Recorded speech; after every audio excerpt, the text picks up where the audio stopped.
ইতেকাফ কি? ইতেকাফ হচ্ছে ইসলামী শরিয়া অনুযায়ী মসজিদে বিশেষ উদ্দেশ্যে কিছু দিন বা কিছু রাত আল্লাহর ইবাদতে অতিবাহিত করার একটি আমল। ইতেকাফের মূল উদ্দেশ্য হচ্ছে আল্লাহর নৈকট্য অর্জন, তার ইবাদতে মনোনিবেশ করা এবং দুনিয়ার কাজকর্ম থেকে কিছুদিনের জন্য নিজেকে বিচ্ছিন্ন করে আধ্যাত্মিক ও আত্মিক উন্নতি লাভ করা। ইতেকাফের সময় কাটানোর মাধ্যমে মুসলিমরা আল্লাহর কাছে তাওবা করে, তার রহমত ও মাগফিরাতের জন্য দোয়া করে এবং নিজেকে আত্মশুদ্ধির জন্য প্রস্তুত করে।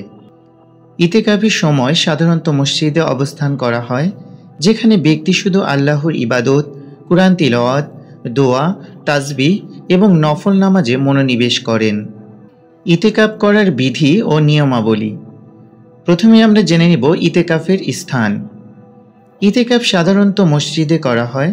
পুরুষদের জন্য প্রধানত মসজিদে যেখানে জামাত হয় সেখানে করা উচিত।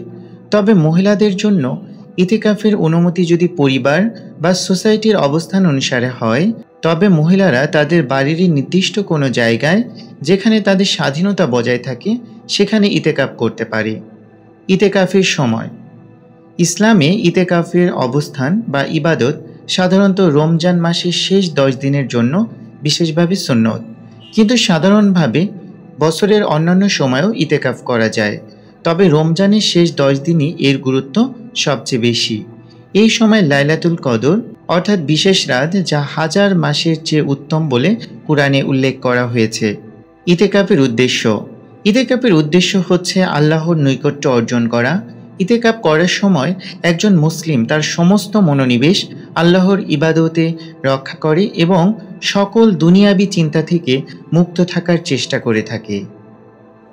ইতেকাফের শর্ত। ইতেকাফের জন্য মুসলিম হতে হবে, শারীরিকভাবে সুস্থ ও নির্দিষ্ট বয়সে হতে হবে। ইতেকাফকারী আল্লাহর আদেশ নিষেধ মেনে চলবে এবং ইবাদত ছাড়া অন্য কোনো কাজ করবে না। ইতেকাফের সময় মসজিদেই অবস্থান করতে হবে, বাইরে যাওয়ার অনুমতি নেই, কিন্তু জরুরি প্রয়োজনে মসজিদের বাইরে যাওয়ার অনুমতি থাকতে পারে।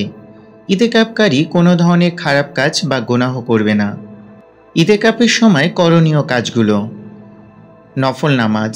ইতেকাফের সময় সর্বাধিক নফল নামাজ পড়া উচিত, বিশেষ করে তাহাজ্জুদের নামাজ এবং মাগরিব থেকে ঈশা পর্যন্ত নামাজের সময় একাগ্রভাবে আল্লাহর ইবাদত করা। কুরআন তিলাওয়াত। কুরআন তিলাওয়াত করার মাধ্যমে আত্মিক শান্তি লাভ এবং আল্লাহর রহমত প্রাপ্তি হয়। তাসবিহ ও দোয়া। ইস্তিগফার, তাসবিহ, সুবহানাল্লাহ, আলহামদুলিল্লাহ, আল্লাহু আকবার এবং বিশেষ দোয়া পড়া গুরুত্বপূর্ণ। রমজান মাসের শেষ 10 দিন বেশি বেশি দোয়া করা উচিত। আত্মশুদ্ধি ও তাওবা।